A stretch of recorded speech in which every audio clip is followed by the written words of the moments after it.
Boa noite. Boa noite. O Supremo quebra o sigilo bancário e fiscal de Aécio Neves. O senador tucano é suspeito de receber R$2 milhões da JBS Friboi. Delatores revelam suborno de R$250 milhões para políticos do Rio. E o Ministério Público denuncia o presidente da Assembleia e mais 2 deputados. O operador de Sérgio Cabral faz acordo e confessa esquema de corrupção. O ex-governador seria conhecido como Cabra Macho na tabela de propinas. O presidente da Petrobras diz que a empresa foi roubada por uma quadrilha e recebe da Lava Jato R$650 milhões que foram recuperados. Na Argentina, a justiça pede a prisão da ex-presidente Cristina Kirchner. Ela é acusada de encobrir terroristas antissemitas, mas a palavra final é do Senado. Palestinos protestam com violência e Israel reprime e dezenas ficam feridos. A tensão explodiu depois que Trump reconheceu Jerusalém como a capital israelense. O Jornal da Gazeta está no ar.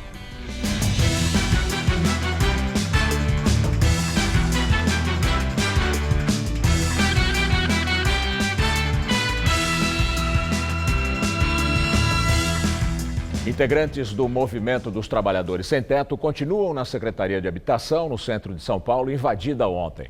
Eles passaram a noite no prédio e cobram decisão do governo sobre terreno ocupado no ABC Paulista. O movimento pede uma resposta do governo estadual sobre a invasão em São Bernardo do Campo. O grupo pede a desapropriação do terreno para que ele possa se transformar em moradia popular. Desde ontem à tarde, eles invadiram as escadas rolantes e o saguão da Secretaria Estadual de Habitação. Foi durante a madrugada que eles montaram as barracas na Rua Boa Vista, centro de São Paulo. Em outubro, a Justiça determinou a reintegração de posse do terreno para a construtora MZM Incorporação Limitada, que é dona da área. O juiz decidiu que houvesse negociação com o movimento. Na próxima segunda-feira, haverá uma audiência judicial sobre a situação. São quase 8 mil famílias que estão acampadas no terreno de 78 mil metros quadrados desde o dia 1º de setembro. No último protesto, eles marcharam da invasão até o Palácio dos Bandeirantes. O movimento recebe apoio de artistas como o cantor Caetano Veloso, que iria fazer um show na invasão, mas por falta de autorização da Prefeitura do ABC, não foi realizado. No domingo, Caetano deve se apresentar no Largo da Batata em apoio à causa. A gente veio para cá para pressionar e a gente não tá aqui por tempo indeterminado. Se eles não resolverem lá em cima, a gente pode ficar aqui o tempo que for, virar até o ano aí, do dia 31 para o dia 1º, tranquilamente, né? Porque o que a gente sabe fazer de melhor é resistir e manifestar. O Ministério Público Federal denuncia o presidente afastado da Assembleia Legislativa do Rio, Jorge Pisciani, e os deputados Paulo Melo e Edson Albertassi, todos do PMDB. Os 3 estão presos num desdobramento da Operação Lava Jato. Jorge Pisciani é acusado de receber sozinho cerca de R$50 milhões de propina da FETranspor, Federação das Empresas de Ônibus do Rio. Segundo a denúncia, Pisciani tinha posição de liderança no esquema, que também tinha participação dos deputados Paulo Melo e Edson Albertassi, todos do PMDB. No caso de Paulo Melo, a Procuradoria aponta um repasse de R$54 milhões. Os 3 deputados foram presos no dia 16 de novembro. No entanto, no dia seguinte, saíram da cadeia e encarcerados novamente no dia 21 por ordem do Tribunal Regional Federal da 2ª Região. O trio cumpre prisão preventiva na cadeia pública José Frederico Marques, em Benfica, onde estão presos da Lava Jato, entre eles o ex-governador Sérgio Cabral. A denúncia envolve ao todo 19 pessoas. Estão na lista o filho de Pisciani, Felipe Pisciani, o ex-presidente da FETranspor, Leles Teixeira, o empresário Jacó Barata Filho, conhecido como o Rei do Ônibus, e vários executivos da Odebrecht. O esquema tinha em Sérgio Cabral um elo. O ex-governador recebia e também pagava propina aos acusados. Todos serão investigados pelos crimes de corrupção passiva e ativa, lavagem de dinheiro e formação de organização criminosa. De acordo com o Ministério Público, a corrupção na Alerj segue viva e em franca atividade, mas os procuradores não divulgaram os nomes de supostos envolvidos da atual bancada para não atrapalhar as investigações. Para a Procuradoria, o que se verificou até agora na Operação Cadeia Velha é, na verdade, parte de um único esquema formado pela mesma organização criminosa que atuava desde os anos 90. Segundo as investigações, o estado do Rio de Janeiro já deixou de arrecadar 183 bilhões de reais em decorrência do mega esquema de corrupção. Os deputados negam as acusações. O doleiro Álvaro Novis e o operador Edmar Dantas, delatores da Lava Jato, afirmaram que 26 empresas de ônibus do Rio pagaram ao todo 250 milhões de reais em propina a políticos do estado. O valor foi entregue no período entre janeiro de 2013 a fevereiro de 2016. O ministro do Supremo Tribunal Federal, Marco Aurélio Mello, quebrou os sigilos fiscal e bancário do senador Aécio Neves, do PSDB. O período alcançado por essa medida vai de janeiro de 2014 até maio deste ano. O objetivo é rastrear a origem e o destino de dinheiro supostamente ilícito. A quebra de sigilo se estende a outros investigados na Operação Patmos, entre eles a irmã de Aécio, Andréia Neves. Ao pedir a quebra do sigilo bancário e fiscal de Aécio Neves e dos demais investigados, o Ministério Público afirmou que os crimes teriam ocorrido durante as investigações de delitos graves praticados através de autênticas organizações criminosas enraizadas no poder público, envolvendo algumas das mais altas autoridades do país. Os procuradores querem analisar a movimentação de valores em suas contas correntes, eventuais saques ocorridos, assim como o padrão de vida desproporcional aos rendimentos auferidos pelos investigados. O ministro Marco Aurélio acatou o pedido em relação ao senador, à irmã dele, Andréia Neves, ao primo do senador Frederico Pacheco, ao ex-assessor parlamentar Menderson Souza Lima e a 3 empresas que estariam envolvidas no esquema. Em outra decisão, Marco Aurélio derrubou medidas cautelares a que estavam submetidos Andréia Neves, Frederico Pacheco e Menderson Souza Lima. Os 3 ficaram liberados da prisão domiciliar e do uso de tornozeleira eletrônica. A decisão do ministro Marco Aurélio Mello retira ainda as medidas cautelares que tinham sido impostas a eles, como a proibição de sair do país, a obrigação de entrega do passaporte e também a restrição de manter contato com outros investigados, entre eles o senador Aécio Neves. As únicas exigências são que os investigados informem endereços de residências, eventuais mudanças e atendam aos chamamentos judiciais. Na decisão, o ministro alega a longa duração das medidas, que ganharam contornos de prisão mitigada, e que a denúncia com relação aos 3 ficou restrita à corrupção passiva em coautoria. Andréia Neves, Frederico Pacheco e Menderson Souza Lima foram denunciados por corrupção passiva em junho deste ano, ao lado de Aécio Neves. Ao senador Tucano também foi imputado o crime de obstrução de justiça. Eles são investigados por causa da delação premiada do empresário Joesley Batista, da JBS Friboi, que disse ter sido procurado por Andréia, que teria pedido dinheiro em nome do irmão. Segundo a denúncia, Andréia e Aécio solicitaram a Joesley 2 milhões de reais em propina, valor que foi efetivamente pago em 4 parcelas de 500 mil reais, que foram recebidas por Frederico e Menderson. O Ministério Público afirma que os 2 milhões foram pedidos a pretexto de pagar a defesa de Aécio na Lava Jato. O assunto foi tratado diretamente com o senador. Houve um encontro entre Aécio Neves e Joesley Batista no Hotel Unique, em São Paulo, registrado em áudio pelo empresário. Uma das entregas foi filmada pela Polícia Federal, por meio das chamadas ações controladas. A denúncia contra os 4 ainda não foi analisada pela primeira turma do Supremo, e não há prazo para isso acontecer.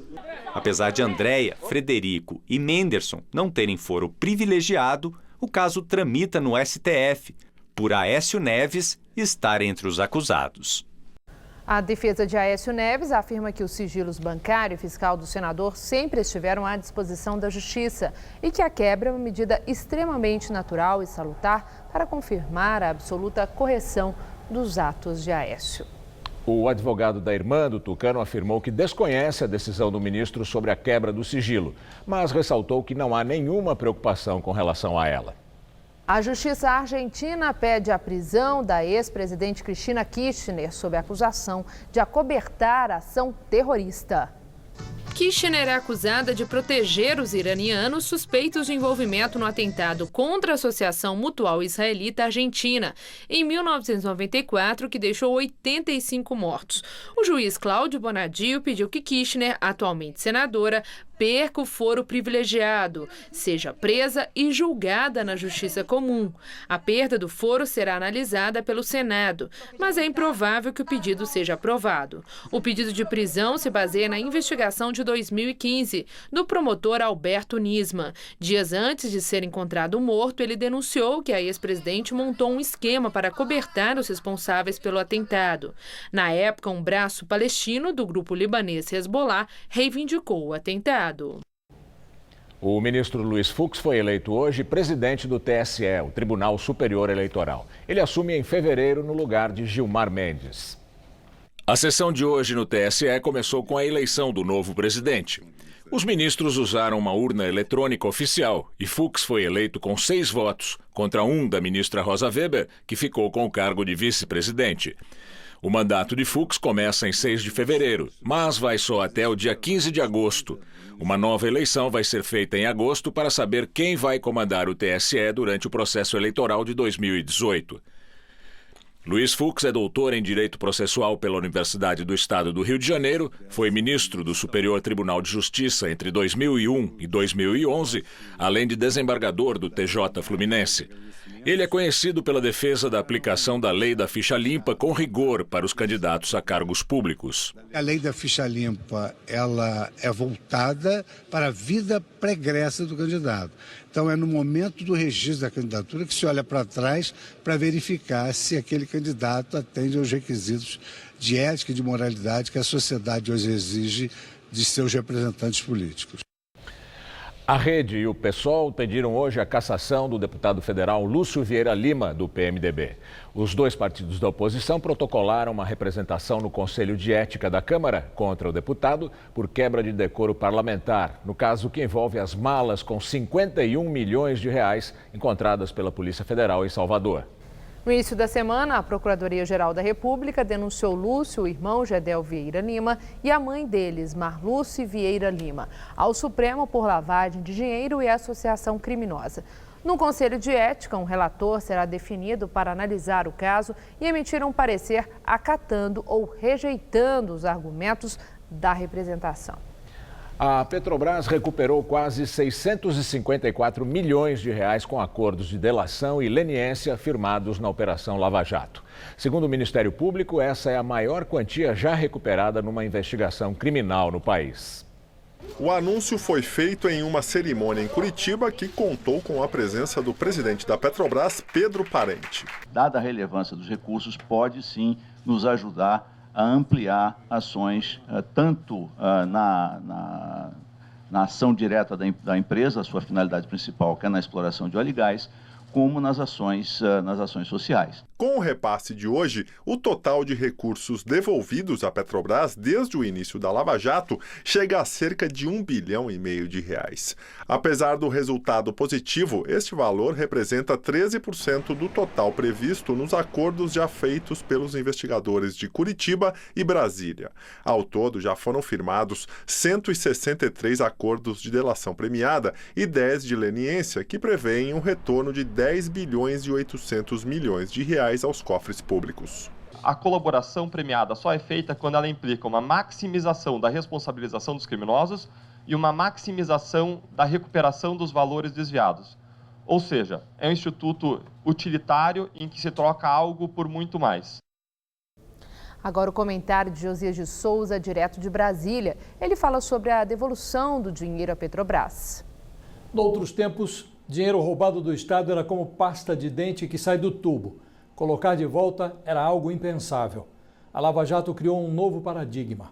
A verba surrupiada ou parte dela agora faz o caminho de volta. O Ministério Público Federal devolveu 659,9 milhões para a Petrobras. No total, já retornaram aos cofres da estatal 1,47 bilhão e a cifra pode aumentar para 10,8 bilhões. Isso, evidentemente, se a aliança entre políticos desonestos e magistrados desconexos não atrapalhar a formalização de acordos de delação dos corruptos e de leniência das empresas corruptoras. Se os últimos acontecimentos provam alguma coisa, é que não se deve subestimar o complô suprapartidário que se montou contra o combate à corrupção no Brasil. Congelam-se investigações contra Temer e seus ministros, transfere-se para o Senado o poder para livrar a cara de Aécio, trama-se no Supremo facilitar a vida de condenados em segunda instância, como Lula está prestes a se tornar. Há dois caminhos possíveis. Num, recupera-se o dinheiro roubado. Noutro, restaura-se a impunidade. E o último a sair, rouba a luz. Boa noite. Daqui a pouco, Maria Lídia entrevista Plínio Soares de Arruda Sampaio Júnior, professor do Instituto de Economia da Unicamp, integrante do PSOL, sobre as eleições em 2018. Ao menos 100 pessoas ficaram feridas nos confrontos de hoje na Cisjordânia e na faixa de Gaza, depois do grupo palestino Hamas convocar um novo levante contra israelenses. A violência começou um dia depois de Donald Trump reconhecer Jerusalém como a capital de Israel. A declaração do movimento islâmico armado foi prontamente atendida e centenas de palestinos foram às ruas da Cisjordânia e na faixa de Gaza. Sob gritos de Jerusalém é a capital do Estado palestino, parte dos manifestantes jogaram pedras nos soldados israelenses que revidaram com balas de borracha e bombas de gás.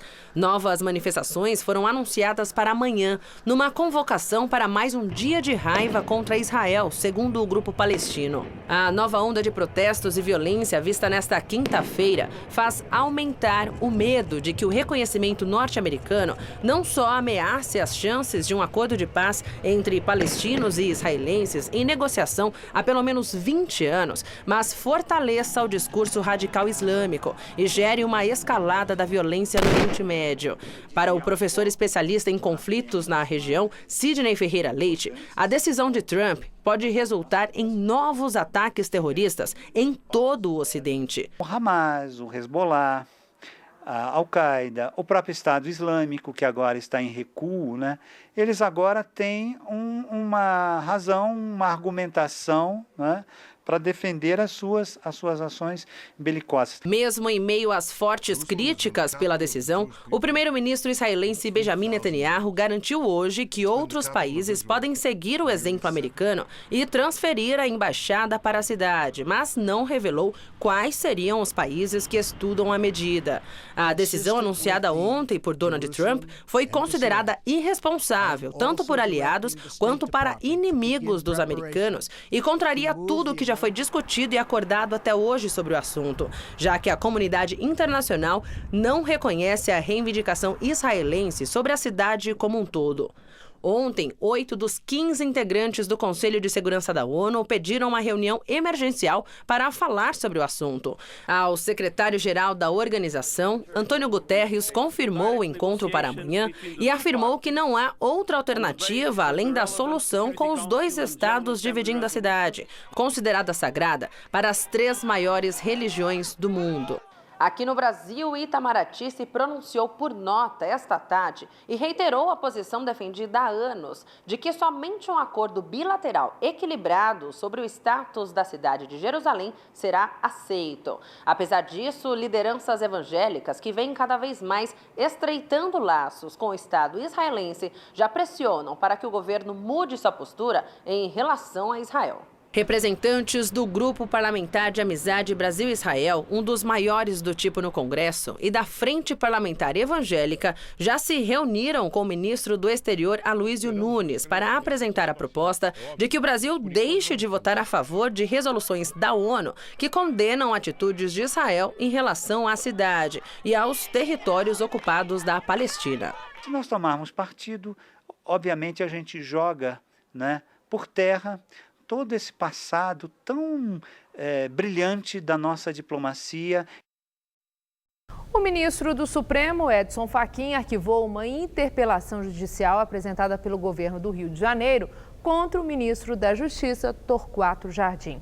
Na ação, o executivo estadual queria que Jardim informasse os nomes de agentes públicos supostamente ligados ao crime organizado no Rio. Em outubro, o ministro da Justiça tinha dito que a Polícia Militar Fluminense está sob comando de um acerto com o deputado estadual e o crime organizado, e que há uma conexão entre a PM e traficantes. Na decisão, Fachin argumentou que o Estado não tem legitimidade para apresentar interpelação. A Polícia Federal, a Controladoria Geral da União e o Tribunal de Contas da União deflagraram hoje uma nova operação na Universidade Federal de Santa Catarina, 2 meses após o suicídio do reitor da instituição, Luiz Carlos. A operação de hoje foi chamada de Torre de Marfim. As investigações, que começaram em 2014, analisam contratos no valor de 500 milhões de reais. Mas, segundo a Polícia Federal, isso não significa que todo o dinheiro tenha sido desviado. Foram expedidos 14 mandados de busca e 6 de condução coercitiva. Foram levados para serem ouvidos servidores e empresários de Florianópolis e Balneário Camboriú. Segundo a Polícia Federal, neste primeiro momento não foi preciso solicitar prisões. A operação investiga a prática de fraudes em licitação na contratação de empresas fantasma ou de parentes de gestores, supostos desvios de recursos e enriquecimento ilícito. Não foram divulgados nomes de suspeitos. A polícia afirma que alguns servidores têm patrimônio incompatível com o salário. Num caso, o investigado tem média salarial de R$17 mil e patrimônio de cerca de R$7 milhões. A gente tem a situação de que geriu muito dinheiro, é servidor federal, dedicação exclusiva, e o patrimônio não é compatível. Por isso que foram chamados hoje, por isso que estão sendo ouvidos aqui, para explicar essa situação. Para explicar para a gente como é que eles conseguiram esse patrimônio. Também chamou a atenção dos investigadores um contrato questionado pelo Tribunal de Contas da União, em que um servidor aposentado da universidade teve sua própria empresa contratada por cerca de R$20 milhões, sem licitação. Os suspeitos podem responder por crime licitatório, peculato, lavagem de dinheiro e atos de improbidade administrativa. A polícia informou ainda que a investigação não tem relação com a Operação Ouvidos Moucos, que apura desvio de dinheiro dos cursos à distância oferecidos pela Universidade Federal de Santa Catarina. Depois de ser preso em setembro e liberado nessa operação, o reitor da universidade, Luiz Carlos Cancellier, se matou no dia 2 de outubro. O reitor era investigado por suposta tentativa de atrapalhar as investigações. A Polícia Federal abriu sindicância para investigar a conduta de agentes federais em ação na Universidade Federal de Santa Catarina. Em nota, a Universidade Federal de Santa Catarina afirma que todo e qualquer ato irregular deve ser rigorosamente apurado, desde que seguidos os princípios da presunção da inocência e do direito à ampla defesa. O texto diz ainda que a instituição rejeita a ação apenas espetaculosa e midiática, a exemplo do que viveu recentemente e cujo trágico desfecho é de conhecimento de toda a sociedade. A Justiça Federal do Pará mandou bloquear R$416 milhões do ex-prefeito de Belém, Duciomar Costa, do PTB. A Polícia Federal e o Ministério Público suspeitam que Dudu, como ele é conhecido, comandava uma organização criminosa que teria desviado R$400 milhões dos cofres municipais. O prejuízo foi identificado pela Operação Forte do Castelo, da Polícia Federal. Duciomar é acusado de fraudes a licitações durante sua gestão na capital paraense entre 2005 e 2012, por meio de contratos no âmbito das Secretarias de Comunicação, Habitação e Urbanismo. Ele chegou a ser preso, mas a Justiça converteu a prisão temporária dele em prisão domiciliar.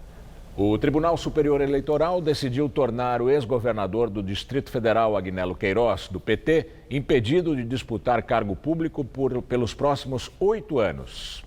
Agnello Queiroz é acusado de ter usado a máquina pública do governo em benefício próprio durante a campanha para a reeleição, em 2014.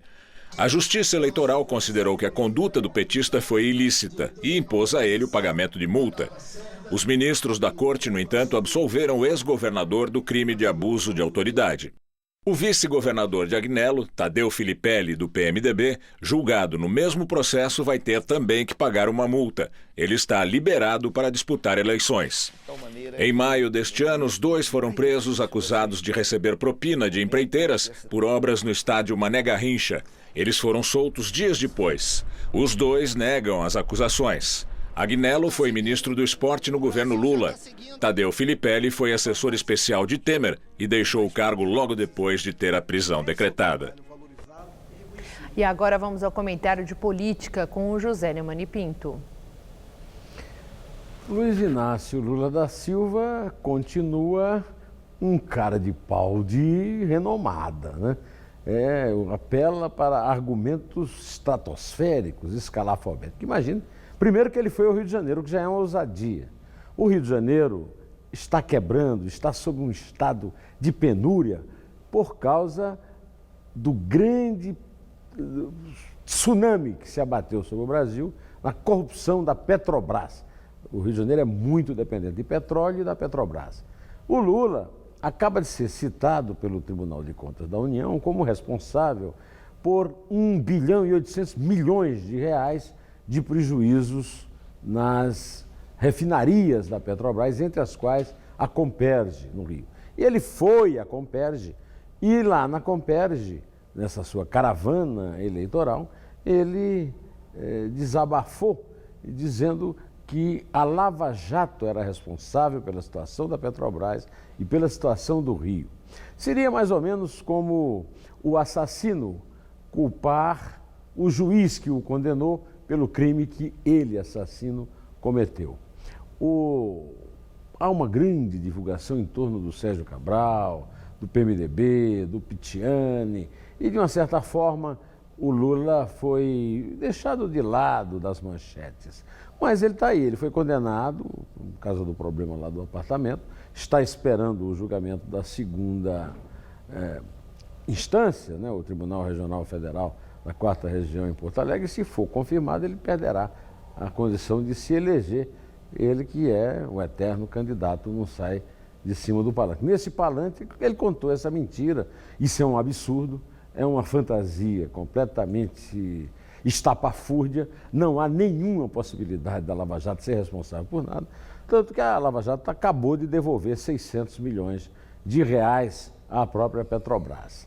O Rio de Janeiro está numa situação lamentável por causa da roubalheira, que foi comandada pelo PT, pelo PMDB e seus partidos aliados, e da qual também participaram os tucanos, fingindo que faziam oposição e levando propina para interpretarem bem o seu papel. O Lula está fazendo campanha política, isso é proibido pela lei, mas ninguém liga para a lei, afinal o Tribunal Superior Eleitoral acabou absolvendo a chapa Dilma e Temer por excesso de provas, né? É o Brasil, fazer o quê, né? Bom, eu volto terça-feira, direto ao assunto. Em pé. O operador de Sérgio Cabral, Carlos Miranda, fechou delação e confirmou que gerenciava propinas para o ex-governador do Rio. Segundo o novo delator, o PMDBista era conhecido como Cabra Macho na tabela da corrupção. Carlos Miranda confirmou que empresas contratadas pelo Estado pagavam 5% do contrato à quadrilha chefiada por Cabral. A pessoa próxima de Cabral a fechar acordo com o Ministério Público. O ex-governador do Rio disse que Miranda mente. Em novo depoimento ao juiz Marcelo Bretas, Cabral afirmou que a campanha dele em 2010 custou 100 milhões de reais a mais do que o declarado na época. E admitiu novamente que captou recursos via Caixa 2, mas negou recebimentos de propina. Em decisão provisória, o Supremo Tribunal Federal diz que assembleias legislativas não podem rever prisão de deputados estaduais. O caso que motivou esse julgamento foi a prisão preventiva de Jorge Pitiani, Paulo Melo e Edson Albertassi, todos do PMDB do Rio. De acordo com o entendimento firmado, os parlamentares estaduais não têm as mesmas garantias dos deputados federais. No entanto, o julgamento foi suspenso devido à ausência dos ministros Luiz Roberto Barroso e Ricardo Lewandowski. Não há data para o assunto ser retomado na corte. Hoje choveu em boa parte do estado de São Paulo e o tempo esteve muito abafado. Aqui na capital, as pancadas de chuva chegaram a ser fortes em alguns momentos. Vamos ver como fica o tempo amanhã. Mariana Armentano traz a previsão.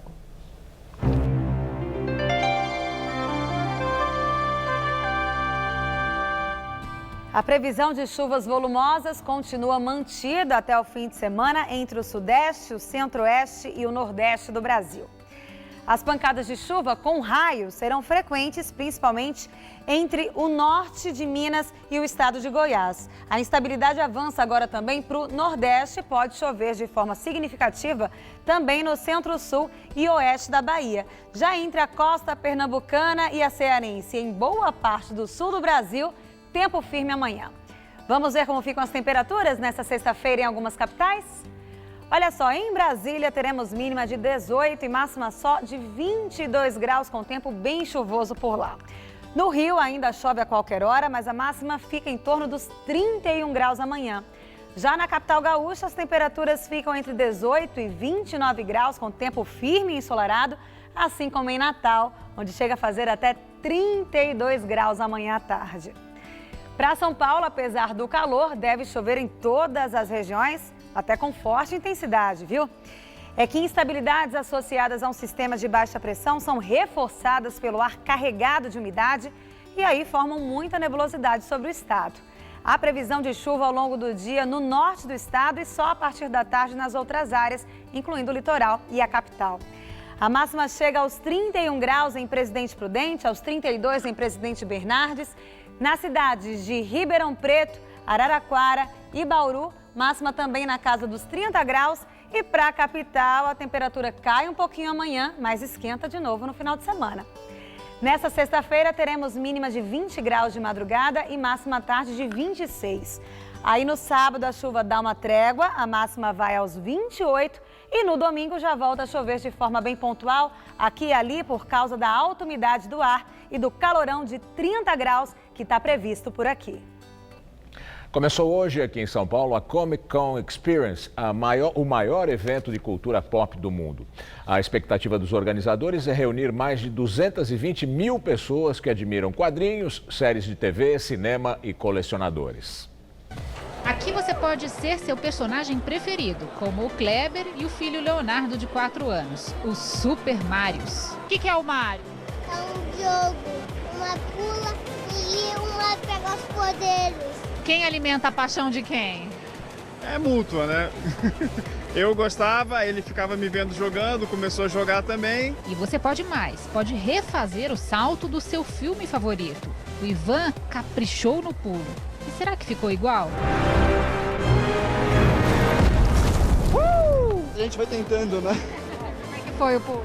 Pô, é super da hora, assim, fazer as poses do que você quiser, é divertidíssimo. Tem gente que não se importa em esperar horas na fila para sair na foto com o taco da série de TV. Vai pra rede social, se postar a foto ganha um parado. Mas a Tamires superou qualquer limite de fã. Veio de Brasília para tatuar no braço o símbolo do filme Deadpool. Você já queria uma dessas? Já queria. Eu me inscrevi, aí eu não consegui e vim aqui cedo para poder colocar meu nome na lista de espera e fui chamada.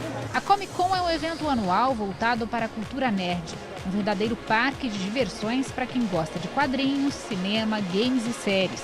Este ano são esperadas mais de 200 mil pessoas. E há várias atrações internacionais, como a presença do ator Will Smith. Uma vitrine para a indústria do entretenimento, mas muito importante também para quem está começando uma carreira. Neste espaço, 500 artistas podem exibir, vender seus trabalhos. É a terceira edição que a Darília, de Fortaleza, participa. Para quem está começando, ajuda bastante. Aí estamos aqui desenhando e divulgando aí nossa mensagem aí pelos quadrinhos. Se você veio à Comic Con, a paisana como eu, mas viu todo mundo fantasiado e ficou com vontade também, não tem com que se preocupar. É só fazer como o Luan, que em minutos vai sair daqui como Coringa. O camarim de cosplay é uma novidade esse ano. Eu cheguei aqui só para comprar ingresso para amanhã. Quando eu percebi que já estava acontecendo hoje, eu falei, vou entrar hoje mesmo. Mas eu não tinha roupa, não tinha nada. Quando eu encontrei esse lugar, eu falei, aqui mesmo. O desafio aqui é realizar o sonho, a fantasia, a imaginação. A Comic Con vai até domingo na São Paulo Expo. Os ingressos custam a bagatela de R$ 150, o mais barato. O presidente Temer chama Rodrigo Maia ao Palácio do Jaburu para recontar votos a favor da reforma da Previdência. Ontem, o presidente da Câmara, Rodrigo Maia, do DEM, criticou a divulgação do número de votos. Ele acredita que isto é uma pressão em cima dos deputados. A reunião no Jaburu é para tentar chegar num acordo se a matéria vai entrar na pauta de votação. O objetivo do governo é aprovar a matéria na Câmara ainda neste ano. Mas sem os votos necessários, alguns líderes da base governista já falam que a proposta de reforma só deve ser votada na Câmara na última semana do recesso legislativo. A previsão é dia 19.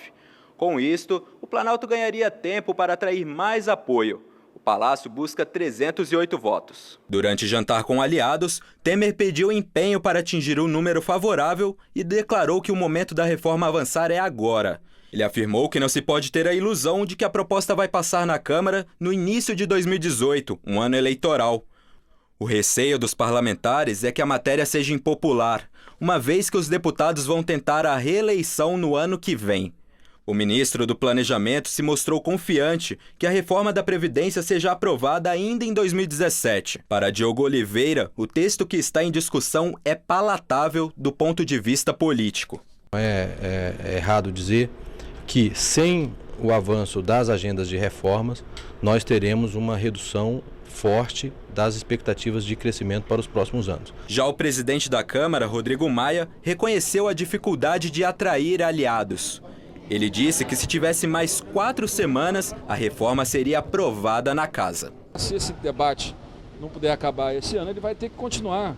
Ele vai continuar no início do ano que vem, ele vai continuar na eleição, até que a gente consiga construir uma maioria, né, que entenda que as contas públicas, né, o equilíbrio fiscal não é uma questão ideológica, é uma questão de equilíbrio e racionalidade. É isso que a gente precisa fazer.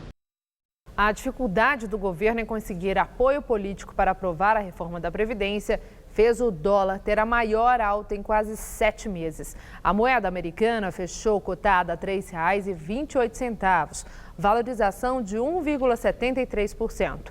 Durante o dia, o dólar chegou a valer R$ 3,31. Exatamente pelo mesmo motivo, a Bolsa de Valores de São Paulo recuou 1,07%. Vamos então ao comentário de economia com Denise Campos de Toledo. Nem deu para o mercado comemorar a sinalização dada pelo Banco Central na véspera de que há possibilidade de novos cortes da taxa básica de juros no começo de 2018, o que daria mais estímulo à retomada do crescimento econômico. Os impasses em torno da reforma da Previdência reforçaram as preocupações quanto à evolução das contas públicas e o mercado respondeu de imediato com essa alta forte do dólar, que bateu durante o dia, como nós vimos, em R$ 3,31, queda da Bolsa de Valores e até a alta dos juros futuros. O mercado, na verdade, antecipa um pouco a situação que poderia ficar bem mais difícil para o andamento da economia. A reforma, da maneira como já foi desidratada, nem produziria resultados maiores no curto prazo, no ano que vem, mas poderia estabelecer uma expectativa melhor a médio prazo, dando até algum fôlego para o próximo governo, que não teria de encarar esse desafio logo de início. Sem qualquer mudança na Previdência, que é o que se começa a projetar, as perspectivas ficam mais complicadas. As agências de classificação de risco já alertaram para possíveis novos rebaixamentos da avaliação do Brasil, o que pode afetar o fluxo de investimentos. Os próprios empresários locais e de multinacionais que estão defendendo a reforma, pelo impacto que pode ter sobre as contas públicas, também poderiam segurar mais os investimentos. Reações como a de hoje do mercado, especialmente a alta do dólar, podem pesar na inflação, comprometendo não apenas a possibilidade de mais cortes da taxa básica, mas talvez até a manutenção no atual nível mais baixo já registrado. Se muda o sinal em relação aos juros básicos, fica mais difícil ocorrer uma queda mais substancial daquelas taxas cobradas de consumidores e das empresas, que continuam altas demais. Não se trata, portanto, de querer mudar as regras da Previdência por mudar, para obter algum resultado político de curto prazo.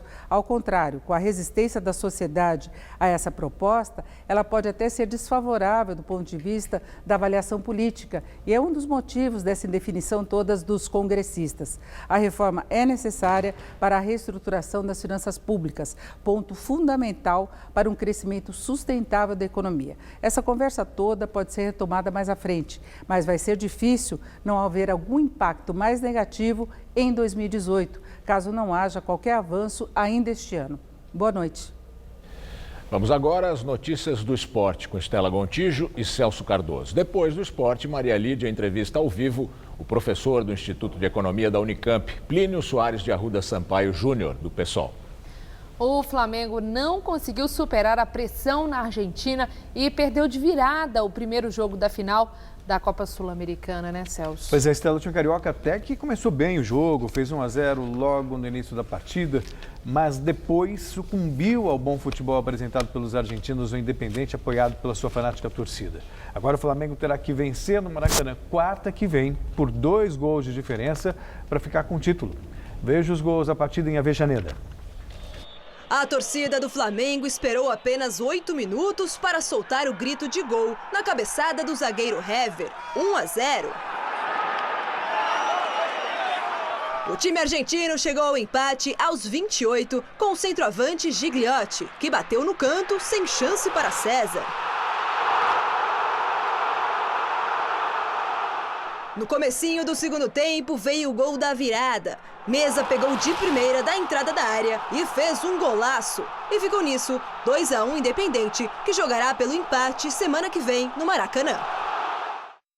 Vamos aguardar agora as notícias internacionais do futebol português. Cristiano Ronaldo recebeu hoje o prêmio de melhor jogador do mundo em 2017 pela revista France Football. Exemplo do que já tinha acontecido na premiação da FIFA, o jogador do Real Madrid faturou também o troféu de melhor do mundo pela revista francesa, desbancando Messi e Neymar, que concorriam ao título novamente neste ano. O troféu Bola de Ouro, entregue a Cristiano Ronaldo hoje numa cerimônia em Paris, onde ele foi aplaudido de pé pelos convidados. É a 5ª vez que o atleta vence o prêmio da France Football. Ele se igualou hoje ao argentino Lionel Messi, que era o recordista de vitórias também com 5 troféus. O atacante do Barcelona ficou em segundo no ranking da revista francesa, seguido pelo brasileiro Neymar do PSG, que conquistou a 3ª colocação. Com muito mérito, né, Celso? Um gol a cada jogo na fase de grupos, é isso? São números e números impressionantes do Cristiano Ronaldo. E o Cristiano Ronaldo, ele é um obstinado. Bola por bola, comparando ele com o Messi, não há muita discussão. O Messi é melhor. Dotado de magia. Mas o Cristiano Ronaldo, ele sempre foi um trabalhador assim, exaustivo. Então ele viu o Messi abrir 5 vezes a vantagem e ele parecia que nunca ia superar o argentino. E trabalhou, igualou as marcas do Messi e pode superá-lo no ano que vem. Não é nenhuma surpresa se isso acontecer. Tá aí, parabéns para o Cristiano Ronaldo. E domingo tem a exibição aqui na TV Gazeta da 14ª edição do Troféu Mesa Redonda. Muita gente importante passou por aqui, como o craque Hernanes, do São Paulo, né, Celso? Hernanes certamente foi o grande nome do Campeonato Brasileiro, um dos grandes nomes do Campeonato Brasileiro deste ano, porque foi peça fundamental para livrar a equipe do São Paulo do rebaixamento. Por isso, claro, acabou sendo um dos destaques da premiação. Mas Hernanes também falou sobre o futuro, especialmente sobre o que espera do tricolor na próxima temporada. Troféu Mesa Redonda tem jogador do São Paulo também. Hernanes, para muitos São Paulino, você foi o cara que salvou São Paulo. Como é que você vê o São Paulino te agradecendo tanto pelo fato de São Paulo ter escapado do rebaixamento e por muito pouco não ter beliscado a Libertadores? Acredito que, acho que pelo carinho, pela coincidência de eu ter chegado no momento certo, né? Acabei chegando e as coisas foram melhorando, mas não foi só a minha chegada, do Dorival também tem acabado de chegar, alguns jogadores que tinham chegado um pouco antes de mim, mas ressalto sempre a força do conjunto, porque o time é qualificado e espero que consigamos manter uma base boa, porque fizemos um segundo semestre bom. O que dá para falar para o torcedor do São Paulo? O que dá para esperar de 2018? Esperar, como diz a música, né? Quem sabe faz a hora, não espera acontecer. O tempo de esperar passou, né? Temos que realmente trabalhar focado para fazer para dar ao torcedor um 2018 com mais alegrias. Tá aí o chamam de profeta, mas ele está mais para filósofo. Está mais para filósofo, é verdade. Não fez nenhuma previsão de nada. Obrigada, Celso. Boa noite. Até amanhã. E com você, Gamberini. A seguir, Maria Lídia entrevista Plínio Soares de Arruda Sampaio Júnior, professor do Instituto de Economia da Unicamp, integrante do PSOL, sobre as eleições do ano que vem. Até já. Troféu Mesa Redonda. Oferecimento Lux Color. Tudo que é muito bom é tão bom quanto pintar com Lux Color.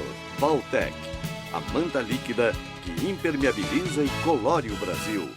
Quem tem conta no Bradesco conta com muitos benefícios. Conta com isenção da tarifa da conta corrente por perfil. Conta com 3G grátis para qualquer transação pelo app. Acredita?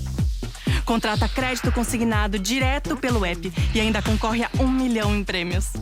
E tem mais, conta com desconto no cinema, no refri e até na pipoca. Demais, né? Ó, vai começar. Quem tem conta no Bradesco conta com muitos benefícios para seguir em frente. Bradesco, pra frente.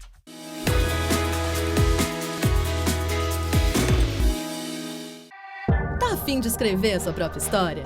Que tal dirigir a sua própria vida? Então corre pra cá, que a sua hora chegou. Bem-vindo ao Mundo Casper, o lugar certo para você pensar, criar e questionar. Na Casper, razão e emoção se unem para fazer diferente, fazer melhor. E você? Aceita o desafio? Tem muita coisa nova te esperando por aqui. Faculdade Casper Libero. Vestibular 2018. Paixão por comunicação. Novidade é o que não falta no mundo do esporte. Nas ruas, nos campos, nos CTs. E se tem novidade na área, a gente conta tudo pra você. Gazeta Esportiva, de segunda a sexta, 6 da tarde.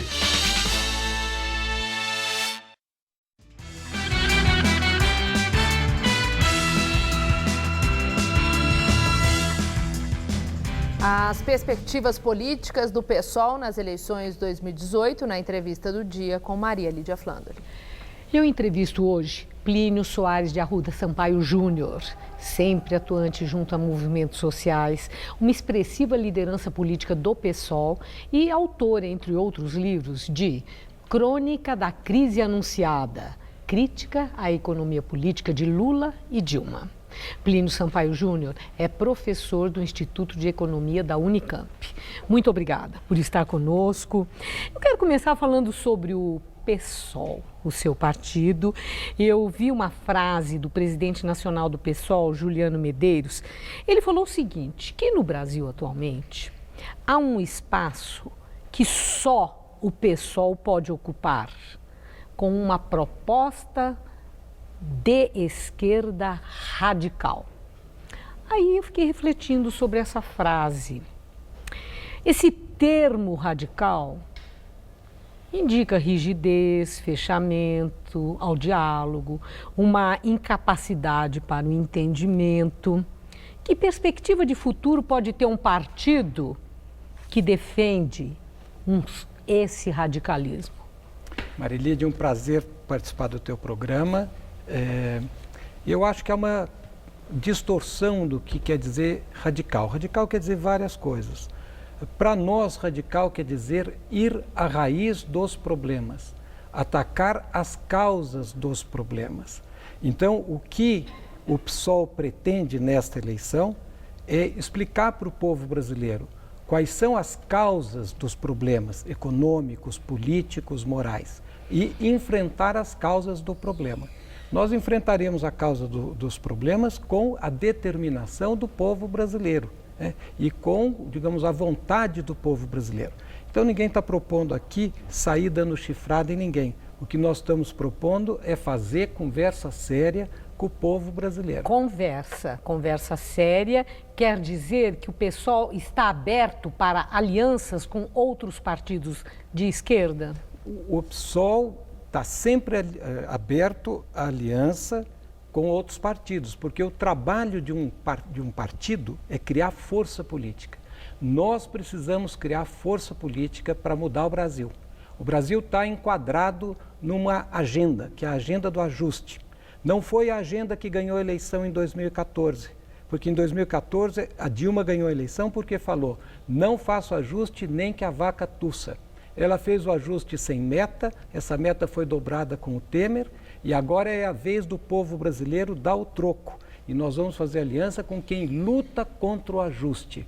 O PSTU, o PCB e todos os movimentos sociais que lutam para que a gente tenha direito. Os trabalhadores brasileiros precisam de mais direito. E para ter mais direito, Marilídia, é preciso pôr fim aos privilégios dos ricos, aos privilégios do capital. A política de ajuste inverte o sentido do que tem que acontecer. 2018 é uma boa hora de fazer conversa séria com o povo brasileiro. Agora, tem um detalhe. O PSOL não nega que Lula faz parte da história da esquerda no Brasil. Ao mesmo tempo, existe uma resistência no PSOL de uma aliança com o PT, mesmo com Lula à frente nas pesquisas aí, sendo essa a chance, possivelmente, se Lula conseguir continuar candidato, em função das questões com a justiça, é claro, se nesse caso o PSOL se recusa a uma possibilidade grande de poder a esquerda voltar ao poder. Por que essa resistência ao PT? O PSOL surge como uma crítica ao PT. Né? O PSOL surge para superar as insuficiências do PT. Porque a esperança gerada pelo PT, e eu venho do PT, né? Eu tenho uma longa história no PT, até que o Lula chega no governo e não faz aquilo que era o que nós tínhamos falado que precisava ser feito, que é enfrentar o problema da desigualdade a fundo. Então a vocação do PSOL é superar o PT, não requentar o PT. O PT hoje, você falou, o PT é também de esquerda, não é. O PT foi de esquerda. Hoje ele representa a esquerda do status quo. Né? Ele representa o menos pior do ajuste, o ajuste mais devagarzinho. Mas nós não queremos ajuste, nós queremos direitos já. O povo brasileiro merece salário digno. Isso é exequível, considerando a situação econômica do país? Mas é isso que a gente tem que debater. E eu agradeço muito a oportunidade da gente ter o contraponto e poder debater. Isso é perfeitamente exequível. Vou dar um dado. Né? O Brasil gasta, o setor público brasileiro gasta com educação e com saúde o mesmo que ele gasta com o pagamento dos juros da dívida pública. Isso o povo brasileiro tem que discutir, porque quem manda é o povo. O povo brasileiro tem que discutir, quero que os recursos sejam deslocados para a dívida pública ou quero educação, saúde, habitação. Essa é a conversa séria que tem que ser feita. É óbvio que isso não será feito sem mudanças profundas, né? Mas são essas as mudanças que o povo tem que discutir. Bom, falando nessa questão daquilo que o PSOL quer, que é muito claro, conforme está sendo explicado agora, a possibilidade de, já que é exequível, né, de realizar isso uma vez chegando ao poder. Sozinho é muito difícil chegar ao poder. E chegando ao poder sozinho é praticamente impossível governar. As leis têm que ser aprovadas pelo Congresso Nacional, tem que ter o apoio, tem que ter ali a aliança. Se o PSOL rejeita o PT pelas razões que foram expostas, apoiaria Ciro Gomes ou Manuela Dávila? Olha, não. O que nós pregamos no partido, e principalmente eu, é fazer aliança com quem luta o tempo inteiro, não com quem luta de vez em quando. Eu vou dar um exemplo. Por quê? Ciro Gomes luta só de vez em quando? Muito de vez em quando. Por exemplo, o Ciro é um homem de ocasião. Né? Eu acho que ele já foi em 6 partidos. E ele está sempre surfando por cima da onda. Agora que ele percebeu que a onda está estourando, ele vem para a esquerda e defende a industrialização. Mas veja que ironia.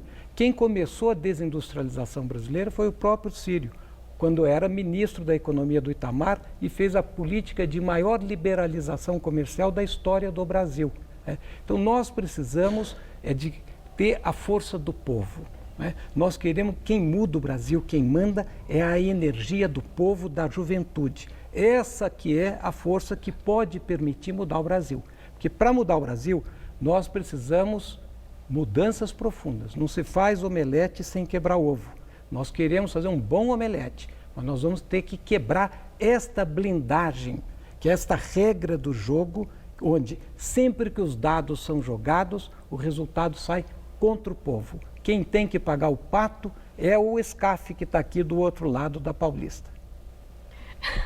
Eu agradeço muito a forma clara como você expõe as suas ideias. Muito obrigada e espero que volte ao Jornal da Gazeta. Uma boa noite. Marilídia, eu que agradeço e aproveito a oportunidade para dizer o seguinte: você tem o melhor programa de entrevista do Brasil. E não é porque você me convidou, porque é a primeira vez que eu sou convidado. É porque é esta conversa séria que o Brasil precisa ter aos montes. O Jornal da Gazeta agradece. Muito obrigada. Estela. O prefeito de Manaus, Arthur Virgílio Neto, pré-candidato do PSDB à presidência da República, foi denunciado hoje pelo Ministério Público Federal por ocultação de bens à Justiça Eleitoral. Segundo os procuradores, Virgílio deixou de declarar 2 apartamentos de luxo avaliados em mais de R$1.600.000 na declaração de bens que ele apresentou em 2016 ao Tribunal Regional Eleitoral do Amazonas. A defesa do tucano diz que fez a retificação dessa declaração antes do segundo turno daquele ano. Mudanças no plano diretor aprovado em 2014 fazem disparar o número de autorizações para a construção de prédios mistos em São Paulo. São condomínios que têm residências, escritórios e área comercial de livre circulação. Esse tipo de construção surgiu entre as décadas 50 e 60, mas depois quase desapareceu. Por isso, essa época é considerada a fase de ouro da arquitetura da cidade. O prédio não tem muros ou portaria. No térreo, a circulação é aberta ao pedestre, onde há uma praça e um café. A torre de apartamentos tem lavanderia, academia e escritório de uso coletivo dos moradores. Ao lado, a torre comercial. O metro quadrado, R$17.000. O empreendimento na Vila Olímpia, Zona Sul, faz parte de uma tendência que cresce em São Paulo desde que o plano diretor de 2014 e a nova lei de zoneamento aprovada no ano passado flexibilizaram as regras para autorização dos chamados prédios de uso misto. Segundo a Secretaria Municipal de Urbanismo e Licenciamento, nos últimos 3 anos foram emitidos 73 alvarás para esse tipo de construção. Só em 2016 foram 24. Até novembro deste ano, o número quase dobrou, já foram 40. O executivo da construtora responsável pelo empreendimento acredita que em poucos anos a cara de alguns bairros vai mudar completamente. Essa transformação mais intensa, que são os eixos de transporte, ela é numa parte do território pequena. Tá? Não chega a 5%, mas essas zonas vão ter uma transformação realmente assim, significativa e eu acho que vai ter influência na vida de muita gente. O grande ícone desse tipo de construção aqui em São Paulo é bem anterior a qualquer lei restritiva. Aliás, a cidade já convive com ele há bastante tempo, são quase 60 anos. O Conjunto Nacional na Avenida Paulista é sempre referência quando o assunto são os múltiplos usos do mesmo espaço. O projeto é do arquiteto Davi Libeskind, que tinha apenas 26 anos quando idealizou um espaço integrado à avenida, com lojas, cinema, apartamentos residenciais e escritórios. O Conjunto Nacional, o Copan e tantos outros edifícios fazem parte de uma série de prédios que surgiram em São Paulo entre os anos de 1950 e 60. O jornalista Raul Justilores passou os últimos anos estudando o que ele chama de Era de Ouro da arquitetura modernista na cidade. O resultado é o livro São Paulo nas Alturas, lançado em agosto. Ele mostra como, em apenas uma década, construtoras conseguiram mudar a paisagem da cidade e o que aconteceu depois na política e na economia que impediram que prédios tão grandiosos e importantes fossem erguidos novamente. Naquela época, acho que havia uma ambição gigantesca, uma urbanização super acelerada. Era uma maneira também de industriais, especialmente da Zona Leste, italianos e judeus, diversificar seus investimentos. Você colocar o dinheiro na indústria imobiliária. Então era em onde o dinheiro estava seguro, de alguma forma. Você imagina como São Paulo seria diferente se a gente tivesse vários prédios, como o Copan, que conseguissem abrigar num espaço pequeno de terra muita gente, especialmente com unidades econômicas. O Jornal da Gazeta termina aqui. A edição de hoje pode ser vista no site do Jornal da Gazeta. Mais notícias em nossa edição das 10. Uma boa noite para você. Boa noite e até amanhã. A jornalista Esther Rocha revela os bastidores da TV no Todo Seu de hoje, 10h30 da noite.